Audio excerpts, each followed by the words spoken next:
The year 1985 marked a quiet yet profound turning point in the history of performance cars in America.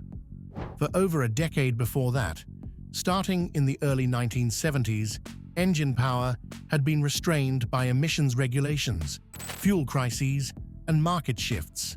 Names that once symbolized speed had become mere shadows of their former selves. But by the mid-1980s, a new spark had begun to ignite. People no longer talked only about horsepower. They started caring about how a car felt to drive. This was the era when turbocharging made a comeback. Electronic fuel injection became mainstream, and quick acceleration was no longer reserved for exotic European cars.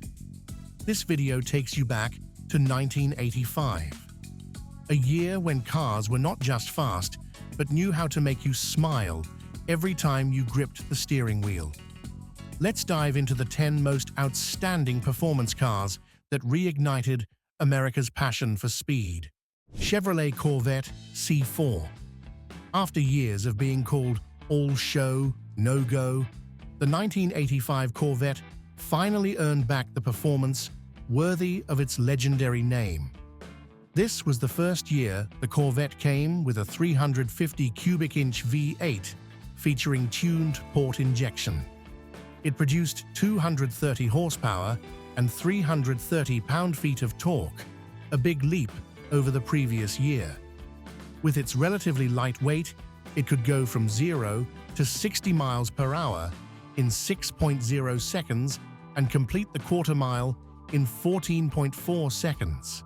That made it the quickest American car of 1985.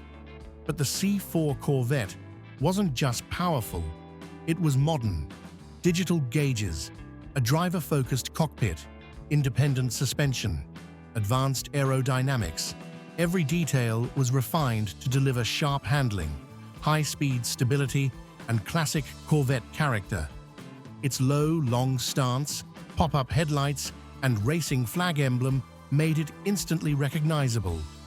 But what truly made the 1985 Corvette memorable was how it forced the world to take notice again. America still knew how to build a world-class sports car.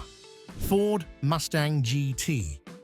The Mustang GT wasn't loud or complicated, but it was the best bang-for-the-buck performance car you could buy that year. It came with a 302 cubic inch V8, 4-barrel carburetor, and high-output camshaft, producing 210 horsepower and 265 pound-feet of torque. Paired with a 5-speed manual transmission and a lightweight body, it hit 0 to 60 miles per hour in 6.4 seconds and finished the quarter mile in 14.9 seconds. It accelerated better than the Camaro IROC Z and Pontiac Trans Am, despite costing far less. What set the Mustang apart was the connection. The steering was direct. The chassis was responsive. The engine's growl echoed through the cabin like a raw rock concert. You felt every bump, every rev, every gear shift. It wasn't soft or refined. It was alive, untamed, and proud of it. The interior was basic but functional. Supportive seats, clear gauges, a short, tight shifter. Outside, it kept the classic Mustang look, with squared lines, a tidy rear, and that signature grille. At just $9,888, the Mustang GT was the perfect choice for anyone who loved to drive. It didn't need high-tech tricks to win your heart. Pontiac Trans Am. The Pontiac Trans Am wasn't just an update. It was a statement that muscle cars were alive and coming back with a bold, new attitude. This version received a complete redesign inspired by the legendary Trans Ams of the 1970s. The large, screaming chicken hood decal returned after a 4-year absence. Its stance was low, wide, and muscular. Every line called back to the golden age of American performance. More importantly, power made a comeback. Under the hood was a 305 cubic inch V8 with tuned port injection. It made 205 horsepower and 270 pound-feet of torque. The car could go from 0 to 60 miles per hour in around 7.0 seconds and finish the quarter mile in 15.0 seconds. With the optional WS6 package, it offered a stiffer suspension, sharp steering, and strong braking. That turned the Trans Am into more than just a straight-line car. It was something you could throw into corners with confidence and control. The Trans Am blended nostalgia with new technology. It reminded us that sometimes, to move forward, you need to honor what once made the world fall in love. Ferrari 288 GTO, built to meet Group B racing homologation, the race never happened. Instead, the 288 GTO became the fastest street-legal car in the world. It featured a mid-mounted 179 cubic inch V8 with twin turbochargers, dual overhead cams, and intercoolers. It made around 395 horsepower and 366 pound-feet of torque. Weighing just over 2,500 pounds, it hit 0 to 60 miles per hour in 4.4 seconds, ran the quarter mile in 12.7 seconds, and topped out at 190 miles per hour. But Ferrari didn't just build a fast car, they built an experience. The body was seductive, yet aerodynamic. The cabin was Spartan and driver-focused, and every push of the throttle sent a wave of emotion through your chest. The 288 GTO wasn't for the masses. Its steep price made it an exclusive icon. But for those lucky enough to drive one, it wasn't just a Ferrari. It was a vivid memory of when supercars began to rewrite the rules.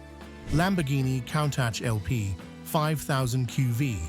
No car in 1985 turned heads like the Lamborghini Countach LP 5000 QV. One glance was all it took to make your heart race. This wasn't just a car, it was a surreal mechanical masterpiece. The LP 5000 QV version, short for Quattrovalvole, featured a 316 cubic inch V12 engine with 4 valves per cylinder. The US version used Bosch fuel injection, delivering 420 horsepower and 340 pound-feet of torque. It could go from 0 to 60 miles per hour in 4.7 seconds and run the quarter mile in 13.0 seconds. Top speed exceeded 180 miles per hour. But the Countach wasn't just about numbers. It was a visual and emotional experience. Scissor doors, flat, angular body panels, massive rear tires, a rear end that looked like it came straight out of a sci-fi comic book. Driving it, raw and wild. Rear visibility was nearly zero. The gearbox was stiff and demanding, but that was exactly why people loved it. Because it wasn't like anything else. Porsche 911 Carrera. In 1985, Porsche had the 928, a front-engine, high-tech Grand Tourer built for the future. But it was the 911 Carrera that held the brand's soul.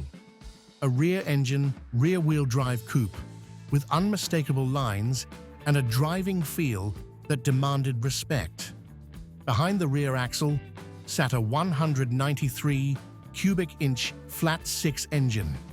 It delivered 200 horsepower and 185 pound-feet of torque. Thanks to its lightweight body, the 911 Carrera could sprint from 0 to 60 miles per hour in just 5.3 seconds and run the quarter mile in 13.9 seconds. These were top-tier numbers for the time. But the real thrill came from how it responded. The steering was needle-sharp. The brakes bit hard but stayed controlled. Its low center of gravity made cornering crisp and composed. And the engine's growl from behind constantly reminded you this machine was alive. The 911 Carrera didn't need to change much to stay on top.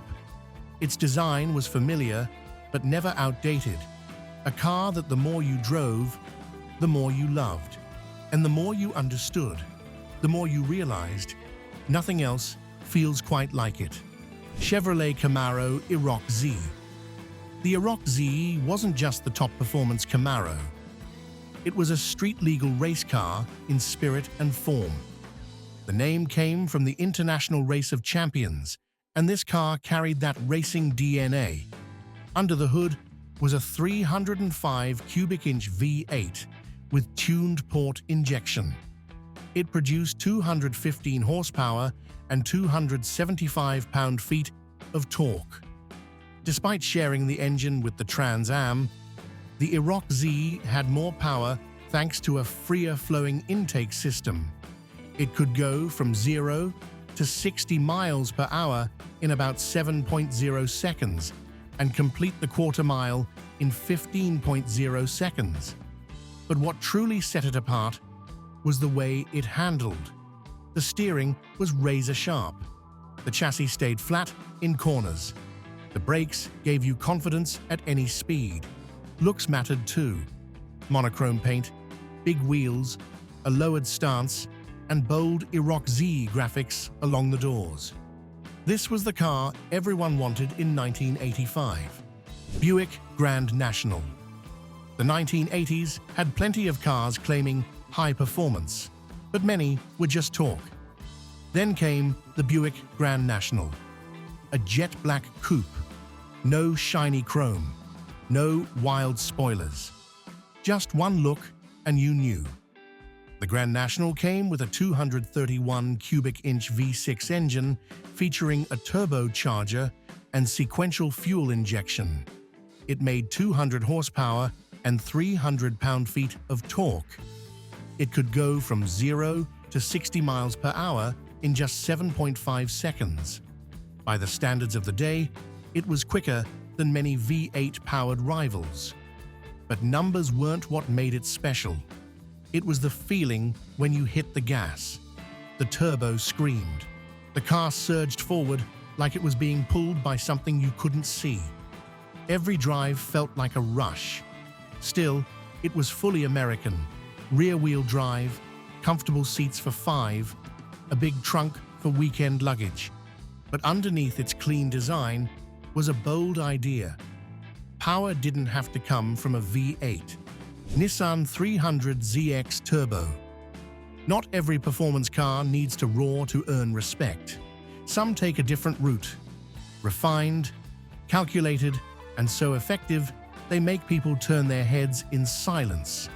The Nissan 300ZX Turbo was a perfect example of that approach. Under the hood was a 181 cubic inch V6 engine, turbocharged and managed by an advanced electronic control system. It made 200 horsepower, a clear jump from the naturally aspirated version. In the lighter two-seater configuration, the car could go from 0 to 60 miles per hour in just 7.1 seconds. That was impressive, especially paired with excellent braking and reliable grip. But what made the 300ZX Turbo a legend wasn't just the engine. It was the sharp, futuristic design, hidden pop-up headlights, a cockpit that felt like it belonged in a sci-fi movie, digital gauges, bolstered sports seats, a dashboard that wrapped around the driver. Nissan didn't just build a fast car, they built one that was smart, stylish, and full of soul. Volkswagen Golf GTI. Volkswagen didn't have a massive budget to build an expensive performance car, but they had a smart idea: turn a compact hatchback into a true driver's machine. The result was the Golf GTI, a car that changed how the world saw performance. The 1985 version featured a 109 cubic inch inline-4 engine with a 5-speed manual transmission. Its 100 horsepower might sound modest, but thanks to low weight, a stiff chassis, and sharp suspension, The GTI could accelerate and corner like cars that cost twice as much. For just $8,990, you got effective disc brakes, precise steering, impressive throttle response, and great fuel efficiency. It wasn't the fastest car, but it was the one you wanted to drive every day, through every corner, in every situation. What made the GTI special was how connected it felt. It didn't rely on brute force or loud design. It just needed a balanced chassis, communicative steering, and the heart of a racer. The year 1985 marked a turning point in real performance. From revived American muscle coupes to European supercars pushing speed limits and compact hatchbacks full of character from Japan and Germany. Each car on this list followed its own philosophy, but shared one thing in common: a passion for driving. They weren't perfect machines, but their flaws, uniqueness, and relentless spirit made them unforgettable. Whether you admire the elegance of the 288 GTO, the menace of the Grand National, or the raw fun of the Mustang GT, 1985 was a year to remember. Which car impressed you the most? Let us know in the comments below. And don't forget to like, subscribe, and hit the bell so you never miss another great car story.